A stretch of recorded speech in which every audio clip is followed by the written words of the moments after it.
The story I am telling you now is something that happened to me 7 years ago when I was in college. At that time, I had a best friend named Charles. Charles dreamed of being an exorcist and always said that he wanted to exorcise evil spirits with his own hands. Since he wanted to practice, he would often use a Ouija board to summon evil spirits. One day, he told me that he needed help exorcising evil spirits and asked me to use the Ouija board with him. Since I didn't believe in such things, I just went to Charles' house without thinking much about it. I couldn't have imagined the consequences that choice would bring. At midnight, we lit candles and started using the Ouija board.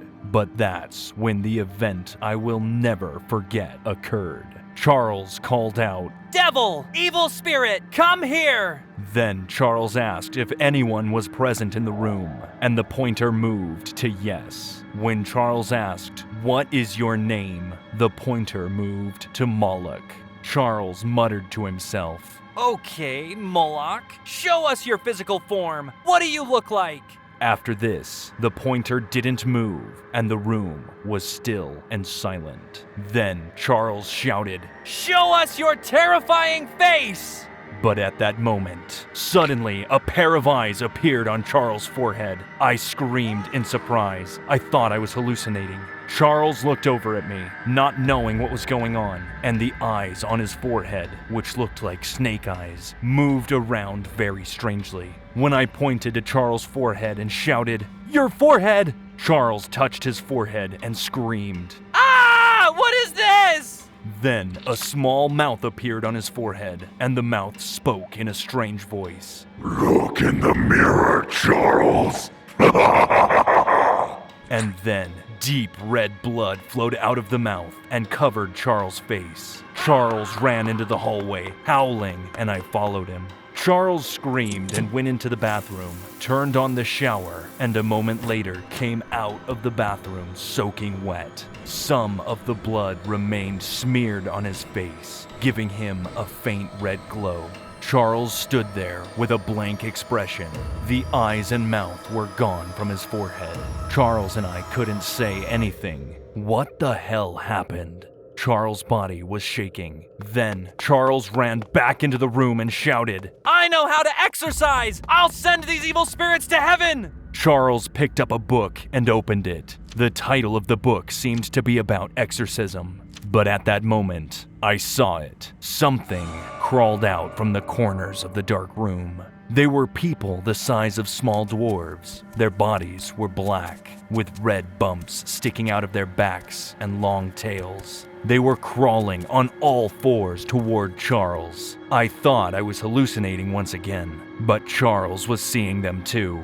I saw his fearful expression and the tears in his eyes. The black dwarves crawled towards Charles and began to gnaw at his legs. Blood flowed from his legs as he screamed in pain. I shouted to Charles in a trembling voice, asking what to do, and he managed to look at the book he was holding and began to recite a spell. However, he could not read properly because of the pain and just continued to scream. Then I saw numerous black blisters forming on Charles' legs, and I saw black liquid bursting out of them.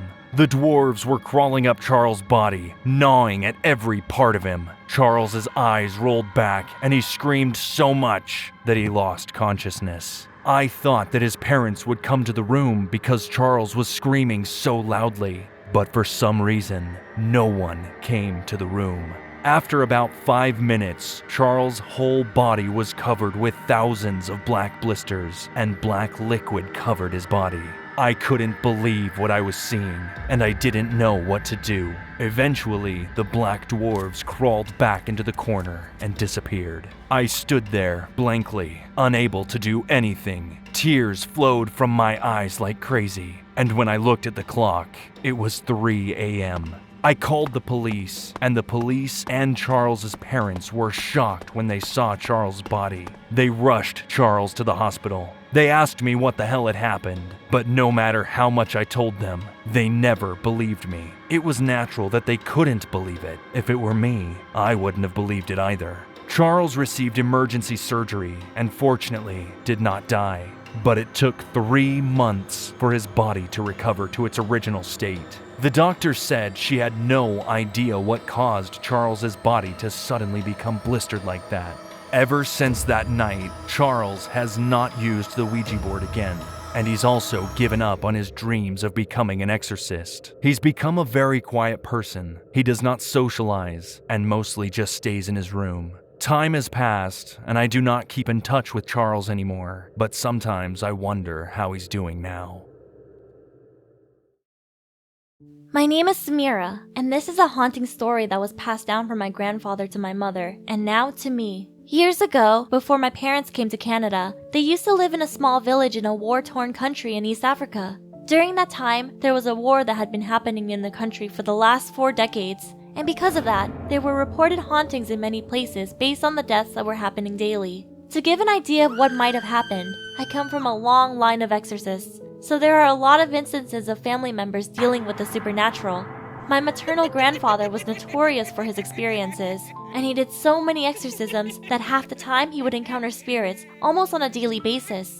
In this story, we'll call him Jabbar. One day, Jabbar was riding his bike through the forest, heading to another village to run an errand. Several miles down the road, he encountered a gentleman who was walking down the road.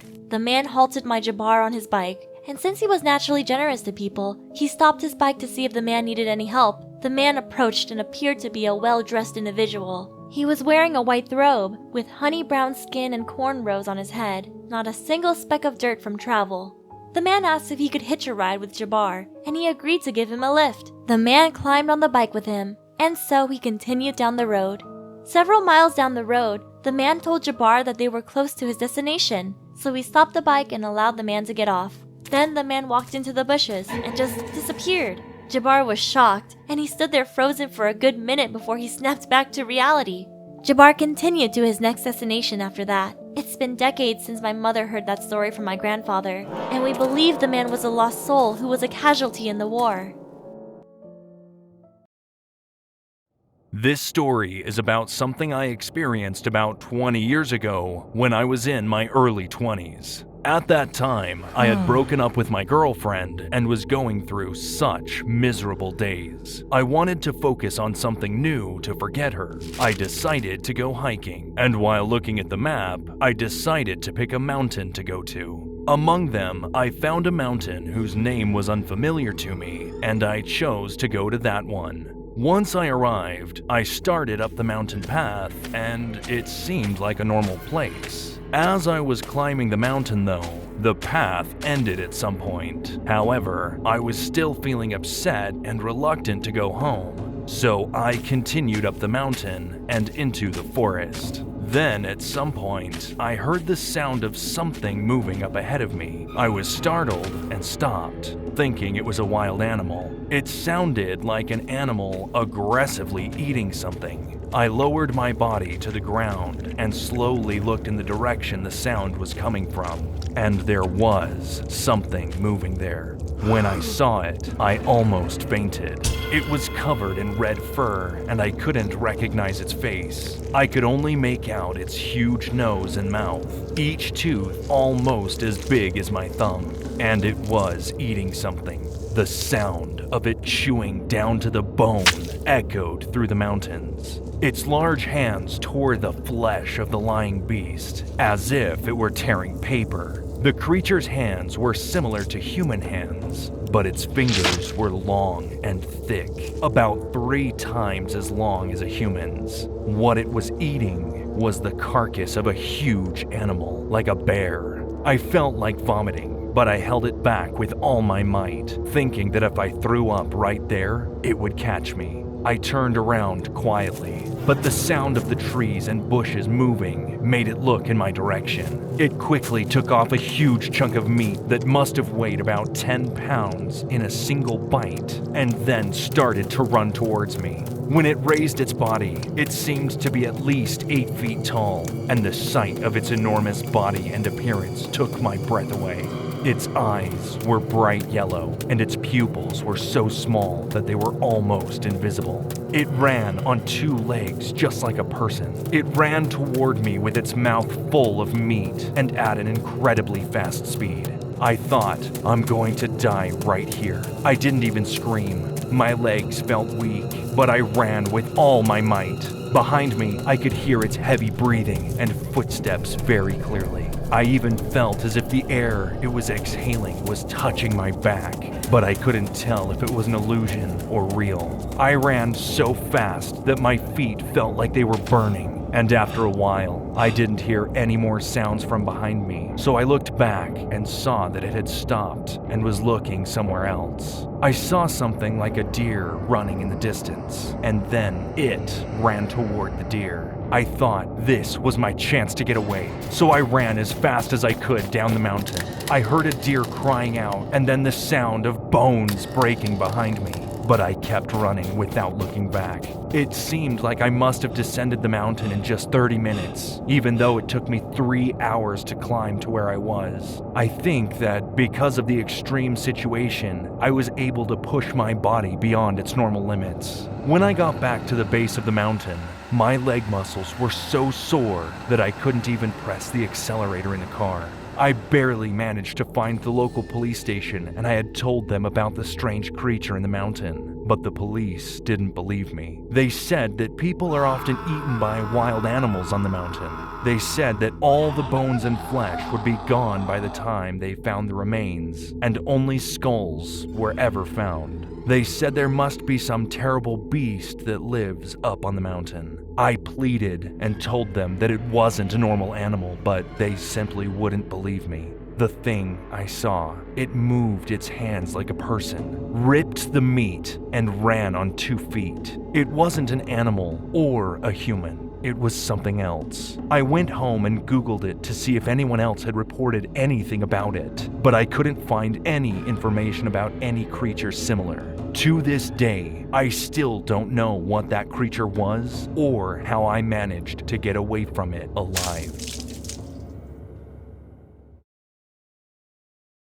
This happened from December 10th through 11th, 2019. It was my cousin's birthday, December 11th, and was also the same day of our family reunion, which obviously means that all my cousins, uncles, and aunties were there. We celebrated our family reunion in a very rural province in the Philippines.